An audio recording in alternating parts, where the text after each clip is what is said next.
கிறிஸ்துவுக்குள் பிரியமானவர்களே, உங்கள் யாவருக்கும் மீட்பெரும் இரட்சகரமாகிய இயேசு கிறிஸ்துவின் இனிதான நாமத்தினாலே உங்கள் அனைவருக்கும் என் அன்பின் வாழ்த்துக்களை தெரிவித்துக் கொள்ளுகிறேன். மீண்டும் ஒரு விசை சமயத்திற்கேற்ற வார்த்தை என்கிற இந்த நிகழ்ச்சியின் மூலமாக கர்த்தருடைய வார்த்தைகளை பகிர்ந்து கொள்வதில் மிகுந்த சந்தோஷப்படுகிறேன். கர்த்தர் மகிமைப்படுவாராக. இந்த நாளிலும் கூட உங்களுக்காக ஒரு வேத வசனத்தை வாசித்து உங்களுக்காக ஜெபிக்க விரும்புகிறேன்.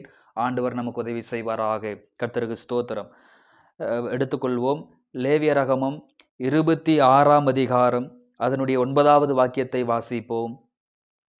நான் உங்கள் மேல் கண்ணோக்கமாயிருந்து உங்களை பலுகவும் பெருகவும் பண்ணி உங்களோட என் உடன்படிக்கையை திடப்படுத்துவேன் என்று வேதத்தில் வாசிக்கிறோம்.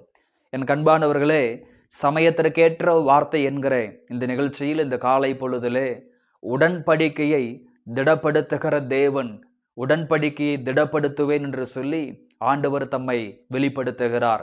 இஸ்ரவேல் மக்களுக்கு மோசேயின் மூலமாக அவர் சொல்லுகிற ஒரு வார்த்தை என்னவென்று சொன்னால், நான் உங்கள் மேல் கண்ணோக்கமாயிருந்து உங்களை பலுகவும் பெருகவும் பண்ணி உடன்படிக்கையை, நான் உங்களோடு செய்து கொண்ட உடன்படிக்கையை திடப்படுத்துவேன் என்று சொல்லி ஆண்டவர் வாக்கு கொடுக்கிறார்.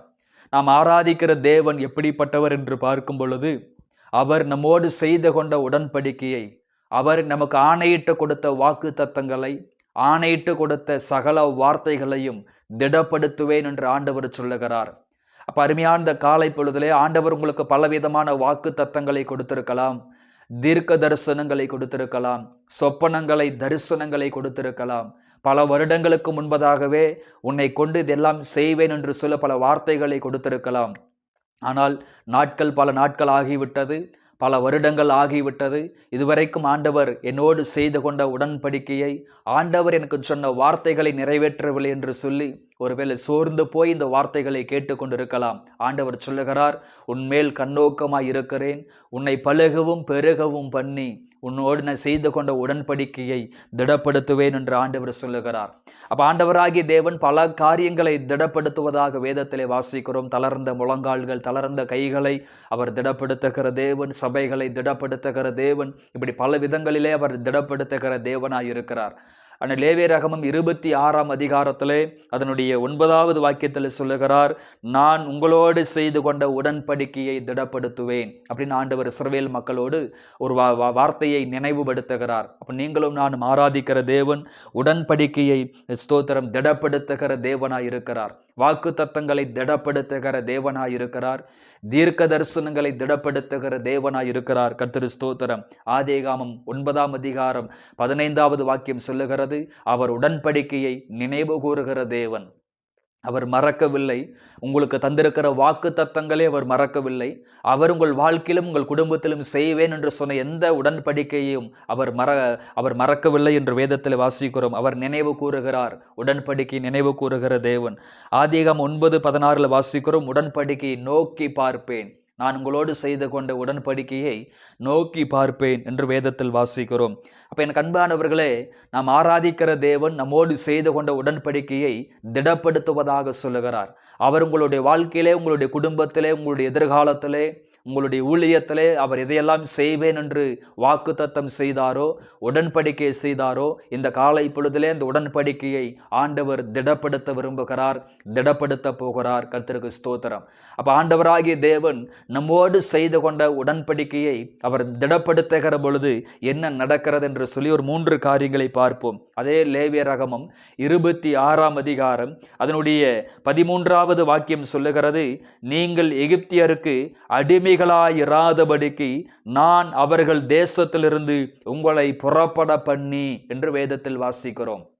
அப்போ முதலாவதாக ஆண்டவர் நம்மோடு செய்து கொண்ட உடன்படிக்கையை, அவர் நமக்கு செய்த வாக்கு தத்தத்தை, அவர் நமக்கு தந்த தரிசனத்தை, அவர் நமக்கு கொடுத்திருக்கிற தீர்க்க தரிசனங்களை ஆண்டவர் திடப்படுத்துகிற பொழுது அங்கு நடக்கிற முதலாவது காரியம் அடிமைத்தனம் மாறுகிறது. அதாவது அடிமையாய் இராதபடி தேவன் புறப்பட பண்ணுகிறார். அப்போ இஸ்ரவேல் மக்கள் 430 ஆண்டுகள் அந்நிய தேசத்திலே அடிமைகளாய் இருந்த பொழுது ஆபிரகாமோடு செய்த உடன்படிக்கை நினைவு கூர்ந்தார். ஈசாக்கோடு செய்து கொண்ட உடன்படிக்கை கர்த்தர் நினைவு கூர்ந்தார். யாக்கோபோடு செய்த உடன்படிக்கையை கர்த்தர் நினைவு கூர்ந்தார். அப்போ பிதாக்களோடு அவர் சில உடன்படிக்கை செய்திருந்தார். ஆனால் அந்த உடன்படிக்கையை ஆண்டவர் திடப்படுத்துவதற்கு கொஞ்சம் காலதாமதம் ஆன காலகட்டங்களிலே இஸ்ரவேல் மக்கள் 430 ஆண்டுகள் அடிமைகளாய் வாழ்ந்தாங்க.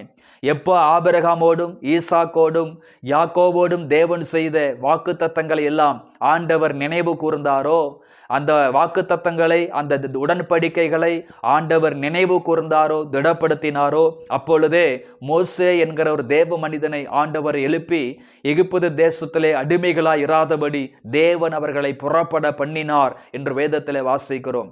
இந்த காலை பொழுதிலே இந்த சமயத்திற்கேற்ற வார்த்தை என்கிற நிகழ்ச்சியிலே என்னுடைய அடிமைத்தனம் எப்பொழுது மாறும்? கடனில் சிக்கி தவிக்கிறேன், வியாதியிலே சிக்கி தவிக்கிறேன், பலகீனத்திலே சிக்கி தவிக்கிறேன், சாபத்திலே சிக்கி தவிக்கிறேன், துரைத்தனத்திலே சிக்கி தவிக்கிறேன், என்னுடைய வாழ்க்கையில் அதிகமான சிறையிருப்புகளை அனுபவித்து கொண்டிருக்கிறேன். என் வாழ்க்கையில், என் குடும்பத்தில் எப்பொழுது தான் விடிவு காலம் பிறக்கும்? எப்போதான் என் வாழ்க்கையில் ஆண்டவர் அற்புதங்களை செய்வார்? இனி எவ்வளவு காலம்தான் நான் இப்படி தலைகுனிந்து வாழ வேண்டும்? இனி எவ்வளவு காலம்தான் நான் இப்படியே போராடி கொண்டு இருக்க வேண்டும்? இதற்கு ஒரு முற்றுப்புள்ளியே இல்லையா? எனக்கு ஆண்டவர் ஒரு அற்புதத்தை செய்ய மாட்டாரா? என் அடிமைத்தனம் மாறாது என்று சொல்லி இந்த பகல்வேளை வார்த்தைகளை கேட்டுக்கொண்டிருக்கலாம். ஆண்டவர் சொல்லுகிறார், நான் உன்னோடு செய்து கொண்ட உடன்படிக்கையை, நான் உனக்கு தந்த வாக்கு தத்தங்களை, தீர்க்க தரிசனங்களை, உடன்படிக்கைகளை திடப்படுத்துகிற பொழுது முதலாவது உன் அடிமைத்தனம் மாறும். உன் அடிமைத்தனம் மாறும். எந்த இடத்துல அடிமைத்தனத்திலே சிக்கி தவிக்கிறாயோ, எந்த இடத்துல கடனிலே சிக்கி தவிக்கிறாயோ, எந்த சூழ்நிலையிலே நீ சிக்கி தவிக்கிறாயோ, அந்த இடத்திலிருந்து தேவன் உன்னை புறப்பட பண்ணுவார். ஆண்டவர் உங்களை புறப்பட பண்ணுவார். அந்த எதிர்மறையான சூழ்நிலைகளில் இருந்து ஆண்டவர் புறப்பட பண்ணுவார். ஆபிரகாமோடு செய்த உடன்படிக்கை அவர் நினைவு கூறுகிற பொழுது, பிதாக்களோடு அவர் செய்து கொண்ட உடன்படிக்கை நினைவு கூறுகிற பொழுது, யாருக்கும் நீங்கள் அடிமையாய் இராதபடி தேவன் புறப்பட பண்ணுவார். ஆதியாகமம் 12:1 பாருங்க, ஆபிரகாமை கர்த்தர் புறப்பட பண்ணினார். யாருக்கு நீ அடிமையாக வாழ வேண்டாம், நான் காண்பிக்கிற தேசத்துக்கு நீ புறப்பட்டு போ என்று சொல்லி ஆண்டவர் புறப்பட பண்ணினார்.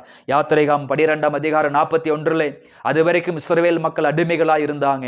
யாத்திரைகாமம் 12:41 கர்த்தருடைய சேனை புறப்பட்டது என்ற வேதத்தில் வாசிக்கிறோம். எப்ப அடிமைத்தனம் மாறுகிறதோ அன்றைக்கே கர்த்தருடைய சேனைகளாய் அவர்கள் மாறினார்கள். கர்த்தருக்கு ஸ்தோத்திரம். அப்ப முதலாவது உடன்படிக்கையை ஆண்டவர் திடப்படுத்துகிற பொழுது நீங்கள் யாருக்கும் அடிமைகளாய் வாழாதபடி கர்த்தர் உங்களை புறப்பட பண்ணுகிற ஒரு தேவனாய் இருக்கிறார். கர்த்தருக்கு ஸ்தோத்திரம்.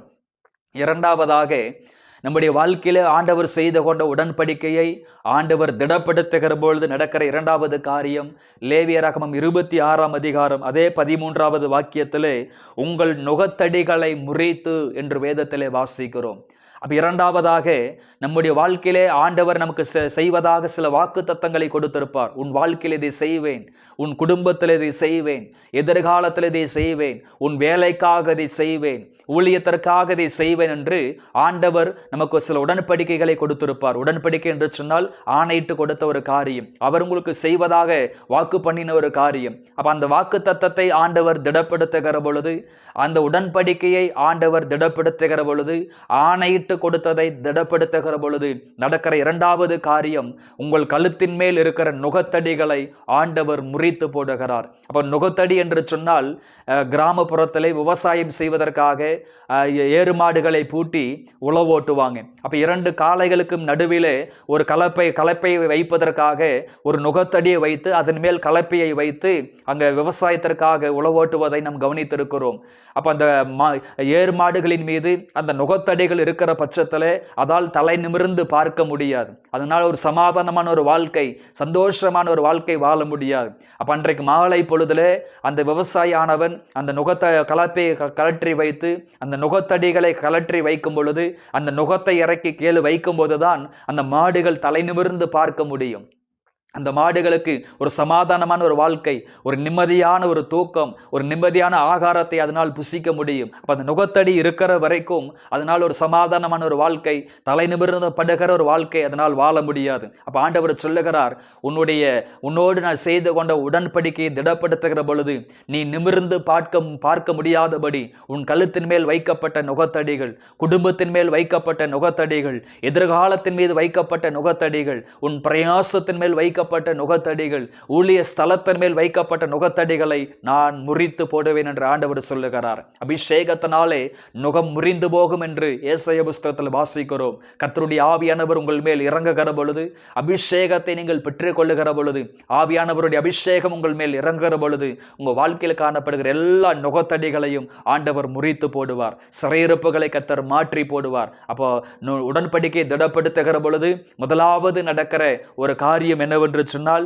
அடிமையாய் இராதபடி புறப்பட பண்ணுகிறார். இரண்டாவது, அந்த உடன்படிக்கையை திடப்படுத்துகிற பொழுது அடிமையாய் இராதபடி நுகத்தடிகளை முறித்து போடுகிறார். மூன்றாவது அங்க வசனம் சொல்லுகிறது, உங்களை நிமிர்ந்து நடக்க பண்ணின உங்கள் தேவனாகிய கர்த்தர் என்ற வேதத்தில் வாசிக்கிறோம். மூன்றாவது, உடன்படிக்கையை ஆண்டவர் திடப்படுத்துகிற பொழுது எந்த இடத்துல வெக்கப்பட்டீர்களோ, எந்த இடத்துல அவமானப்பட்டீர்களோ, எந்த இடத்துல தலைகுனிவை சந்தித்தீர்களோ, எங்கே தலை நிமிர முடியாமல் வாழ்ந்தீர்களோ, அதே இடத்துல தேவன் உங்களை தலை நிமிர்ந்து வாழ பண்ணுவார்.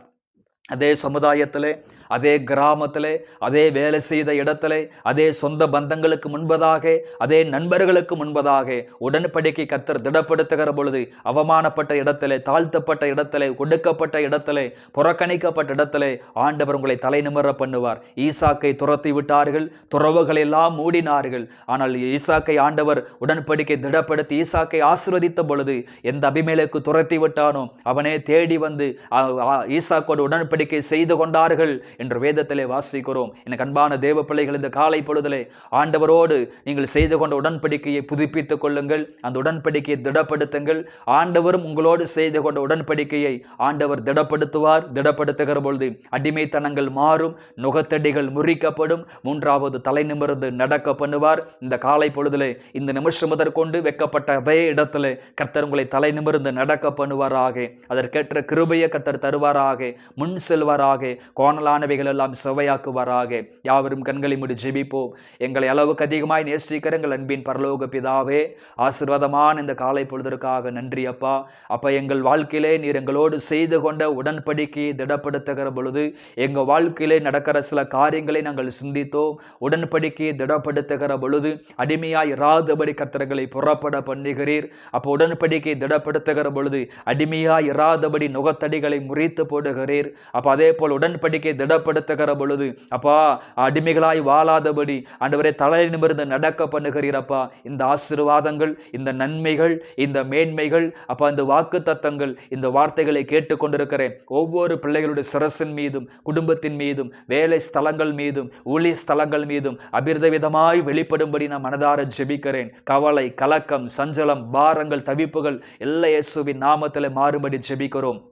இந்த வார்த்தை கேட்டுக்கொண்டிருக்கிற ஒவ்வொரு பிள்ளைகளையும் ஆசீர்வதித்து பொறுப்படுத்திக் கொள்ள பலப்படுத்தும் இயேசுவின் நாமத்தில் பிதாவே, ஆமேன், ஆமேன்.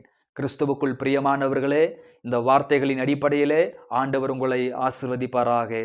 God bless you.